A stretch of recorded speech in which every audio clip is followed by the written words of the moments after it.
Selamat datang di Tanya Barudak. Barudak bertanya, Boy menjawab. Iya.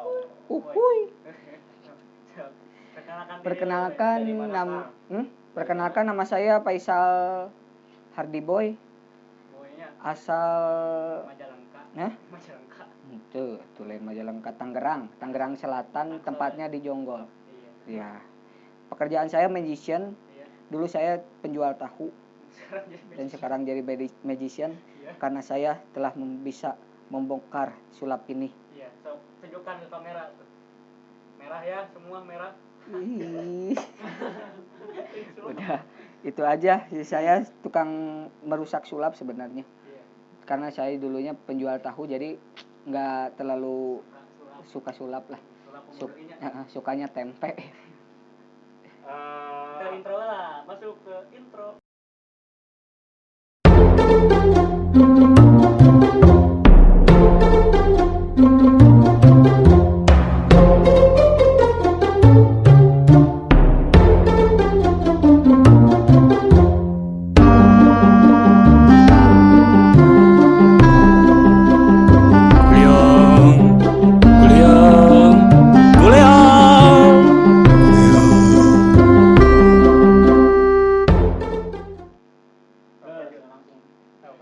Faisal, gitu atuh. Ya, Faisal Hardi Boy.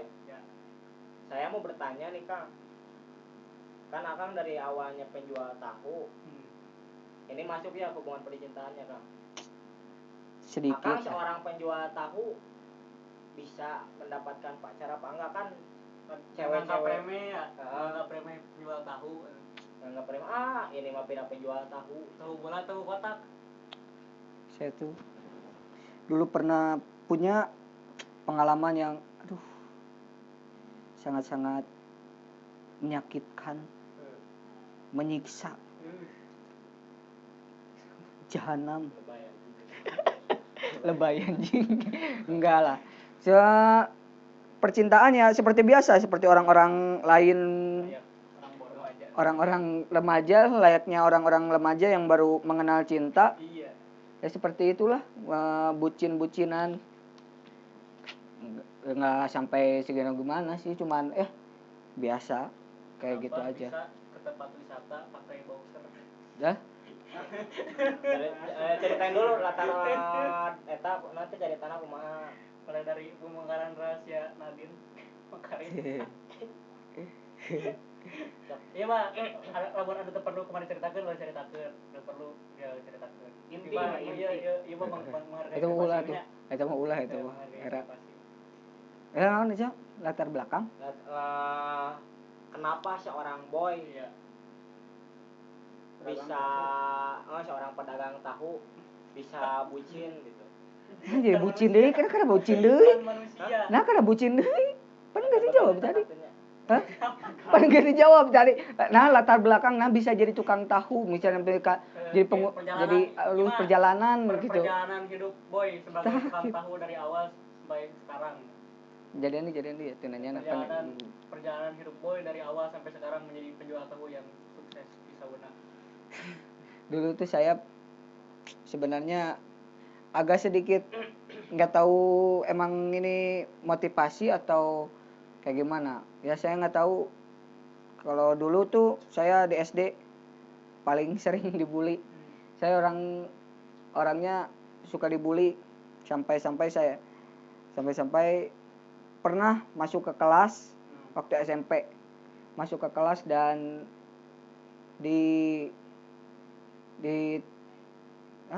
ditertawakan, dibully sama satu kelas, dicemoohkan pada masuk kelas.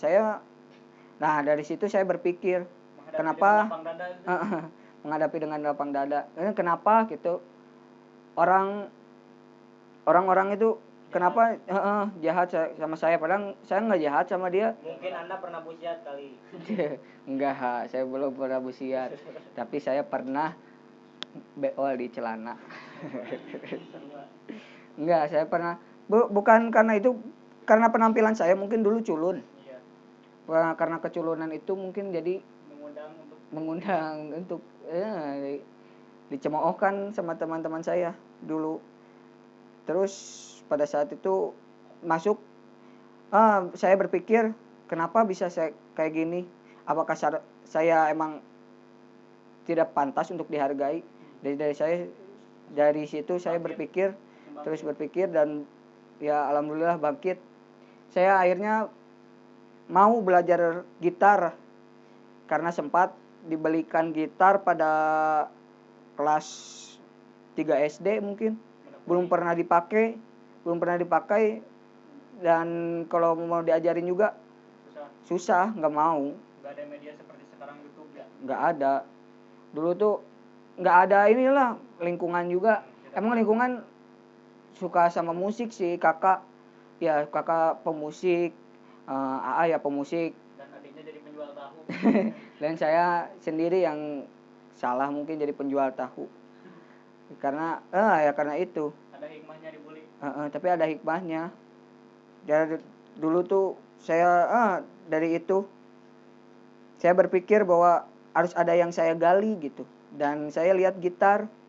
Ya udah, saya belajar sama kakak saya. Saya belajar gitu. Maksudnya menggali itu menggali apa, kuburan? Kan ada, kalau menggali kuburan ada pocong. Iya salah. Saya bukan menggali, harusnya mengulik. Seriusnya boy mah. Dari awal kebangkitan Anda jadi seperti ini, yang menjadi seperti boy yang sekarang. Gue kan kenal boy teh di zaman SD kan boy ya.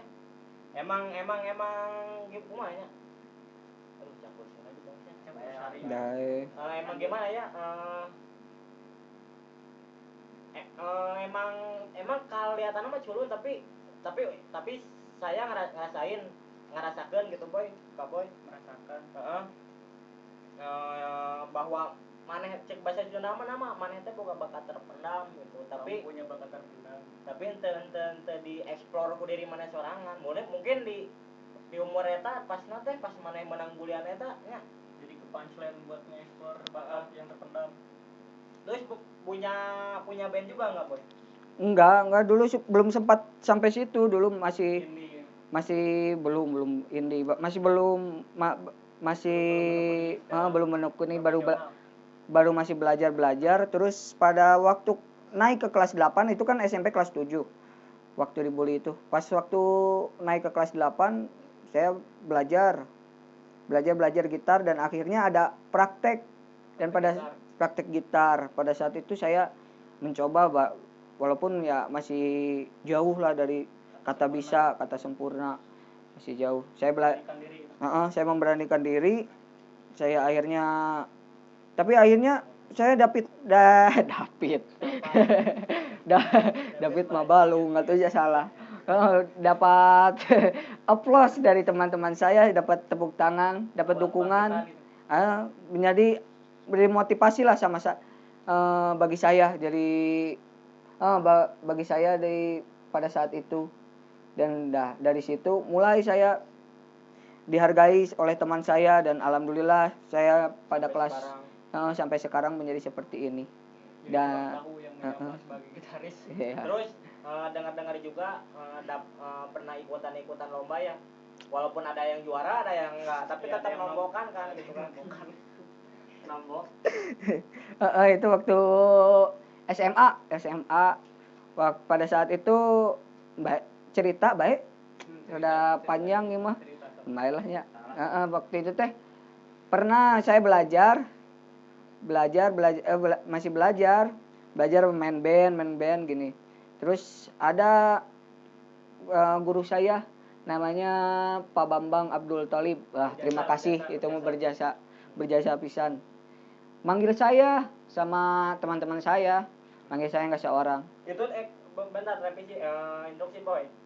Eta teh saacan sebelum boy terbentuk band eta. Sebelum. Dia yang menyatukan saya, Pak Bambang itu. Awal mula teh. Dia yang menyatukan saya sampai saya bisa menjadi juara itu. Berarti dari membuli teh nimbulkeun sikap maneh anu gitar bener. Jadi titik bangkit. Sebenarnya itu jadi titik bangkit. Sebenarnya kalau orang-orang misalkan jadi orang-orang pembuli yang membuli teh harus ada sih. di dunia ini ya emang bukannya ya saya banyak kan di itu stop bullying ya kalau saya sih mending pro bullying sih. Hah? Mendukung bully. Mendukung bullying, adanya bullying soalnya ada kan. beberapa orang yang kalau dibully jadi down gitu. Iya ada orang yang sampai frustasi, sampai orang gila, sampai bunuh diri kan ada. Tapi tergantung gimana menyikapi. Tapi kalau menurut saya orang-orang tuh jangan diambil pusing lah sama bullying, ambil hikmahnya. Kayak sekarang apa kasusnya trending kan? KKI dibully kan, terus sampai depresi. Tapi nanti lihat ke depannya. Ya siap. Lanjut. Kela. Lanjut. Ya kasus KKI yang sampai kemarin trending kan, tapi banyak hujatan. Kalau saya sih cuman nyikapinya senyum gitu, dia bakal jadi orang gitu. Karena kesuksesan itu bukan jadi orang banyak yang suka, justru ada satu orang yang membenci atau banyak orang yang membenci, justru itu orang yang sukses kalau menurut saya. Kesuksesan itu yang dinilai bukan dari banyaknya orang yang suka, tapi banyaknya orang yang benci kalau menurut saya. Ya, istilahnya haters make famous ya. Ya, gitu. Hater make famous nah. Orang sukses terlahir dari orang yang terbully. Nah, kata dalam kurung boy. Lanjut. Tanya atuh. Masih. Terus boy, awal mula jadi penjual tahu kan dari musik jadi penjual tahu kumaha? Ya.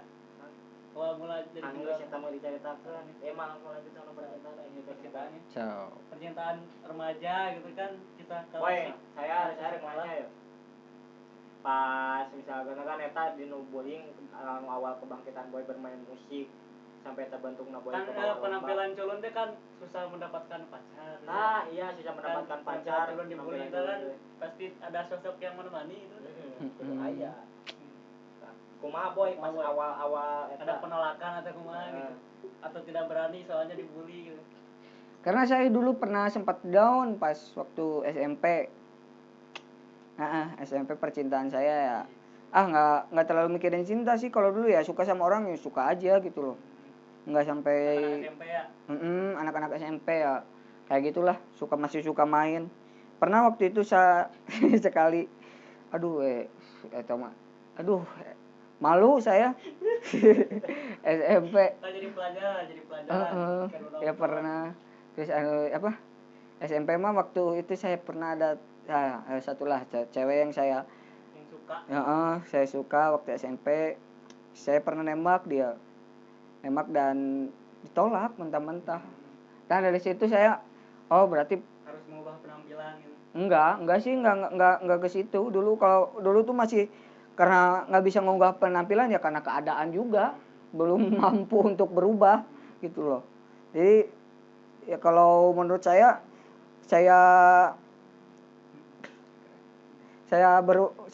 itu tuh gara-gara ditolak itu dan saya ngedown, akhirnya saya nggak berani buat nembak cewek ya. Nembak pas SMA. Dan itu juga dijodohin sama temen saya. Temen saya dicomblangin. Ada bantuan karena dan sempat itu ya ada privasi lah pokoknya ya waktu itu lah. Nggak ada tuh dia, karena dia yang bisa ngebuat saya bahagia sampai berbunga-bunga. Dia juga bisa yang membuat saya berubah menjadi seperti ini gitu loh, bukan dari bullying aja, dari cinta dulu jadi menurut saya perubahan itu karena sakit hati. Pendewasaan itu gimana ya? Pendewasaan itu kita rasakan pada saat kita sakit hati atau kita kehilangan, itu aja sih.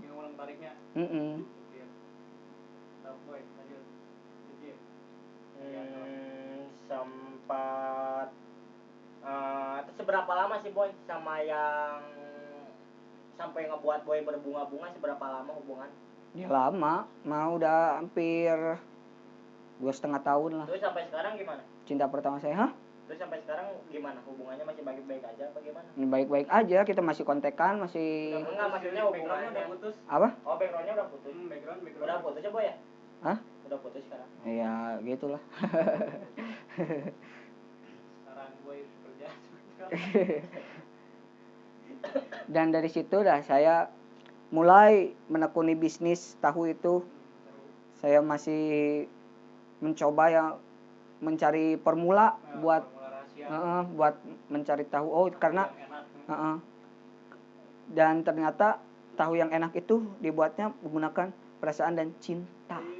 Boy sudah memiliki 20 cabang tahunya pabrik tahu. Alhamdulillah sekarang udah Umur masih 20 tahun sudah memiliki. kudu nangtung atuh. Engko standing applause ku masih nangtung. Ya Allah.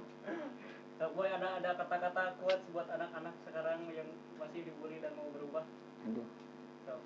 Kan Menurut saya ya pembulian itu emang hal yang wajar sih menurut saya. Dia kalau dia kalau ada yang orang yang pembuli, banyak orang yang pembuli terus yang dibully yang di itu malah kemarin ada yang di Instagram kalau nggak salah di Instagram PS Store nggak nyebut ada anak kecil yang dibully sampai karena dia gendut ya. Kalau karena dia gendut dan penjual gemblong kalau nggak salah. Jalan Kote.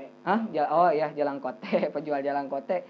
Dia dibully sampai mau diajak berantem digitu-gituin sampai akhirnya dapat iPhone dari PS Store. Karena dia suatu pendewasaan suatu hikmahnya dari situ. Tapi yang peranan media sosial kan zaman dulu mah nggak ada media sosial jadi kan orang nggak tahu juga mungkin kayak gitu kalau zaman dulu bener gak? Tapi kan Tuhan nggak pernah tidur. Tuhan nggak pernah tidur kuat. Tuhan nggak pernah tidur, dia pasti memperhatikan gitu loh. Nggak dari media sosial aja. Kerasa sama saya kan dulu nggak ada media sosial tapi saya kena dampaknya, kena hikmahnya. Kesimpulannya, Boy? Kesimpulan tentang kehidupan Boy supaya bisa sama orang-orang yang mau merintis usaha gitu kan bisa usahawan. Kumaha? Kesimpulan Boy diambil hikmahna di nu nanti sampai di titik Boy di terendah gitu sampai dibully terus sampai sekarang Boy jadi anak band, jadi gitaris. Pak Bambang kan. Nih, asalnya kumaha ada, cuman masih gitaris ulung sih, enggak sampai gimana-gimana, cuman masih Gimana ya Boy jadi gitaris gitar hero kan. Amin. Enggak sih, sekarang udah enggak ke musik lagi. Paling ya ke situ sekarang lagi penjual tahu.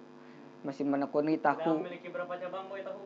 Alhamdulillah udah mencapai kalau nggak salah 2 cabangnya. Alhamdulillah. 1 dari Australia, yang 1 dari Ciamis. Lumayan luar negeri. Iya, lumayan. Ada lagi Boy yang mau disampaikan? Kalau penutup Kosingan kuat ada. Kan di tagline. Kumaha ya? Gila. Jadilah alah ulah atuh. Tong baheula kata-kata. Oh nya eta. Ulah. Pokoknya mah kata-kata motivasi mah nya from zero to hero. Udah itu we. Itulah background dari kehidupan Boy sang penjual tahu. Mungkin kita akan ketemu lagi di kesempatan selanjutnya. Amin. Cerita-cerita barudak. Siap. Mungkin sampai di sini saja. Assalamualaikum warahmatullahi wabarakatuh.